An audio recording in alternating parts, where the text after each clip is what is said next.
মহান স্বাধীনতার ঘোষক, বহুদলীয় গণতন্ত্রের প্রবর্তক ও আধুনিক বাংলাদেশ স্থপতি শহীদ রাষ্ট্রপতি জিয়াউর রহমানের ৪৪তম শাহাদাত বার্ষিকী উপলক্ষে মিলাদ ও দোয়া মাহফিল অনুষ্ঠিত হয়েছে।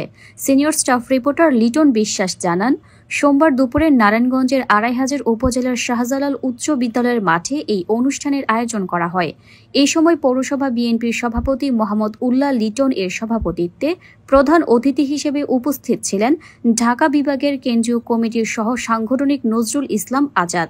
প্রধান বক্তা ছিলেন জেলা বিএনপির আহ্বায়ক মামুন মাহমুদ।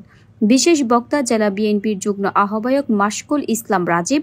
বিশেষ অতিথি উপস্থিত ছিলেন জেলা বিএনপির আহ্বায়ক কমিটির সদস্য লুৎফর রহমান, উপজেলা বিএনপির সভাপতি ইউসুফ ভুইয়া, উপজেলা বিএনপির সাবেক সাধারণ সম্পাদক হাবিবুর রহমান, উপজেলা বিএনপির সিনিয়র সহসভাপতি মতিউর রহমান মতিন, সাধারণ সম্পাদক জুয়েল আহমেদ, সাংগঠনিক সম্পাদক আজহারুল ইসলাম লাবলু, উপজেলা যুবদলের আহ্বায়ক হাবিবুর রহমান সেলিম, উপজেলা কৃষক দলের আহ্বায়ক আলমগীর হোসেন, সরকারি সফর আলী কলেজের সাবেক ভিপি কবির হোসেন, উপজেলা যুবদলের সিনিয়র যুগ্ম আহ্বায়ক রাজিবুল ইসলাম রাজীব, পৌর বিএনপির সাংগঠনিক সম্পাদক সোহেল মিয়া সহ বিএনপির অঙ্গ সংগঠনের নেতাকর্মীরা উপস্থিত ছিলেন।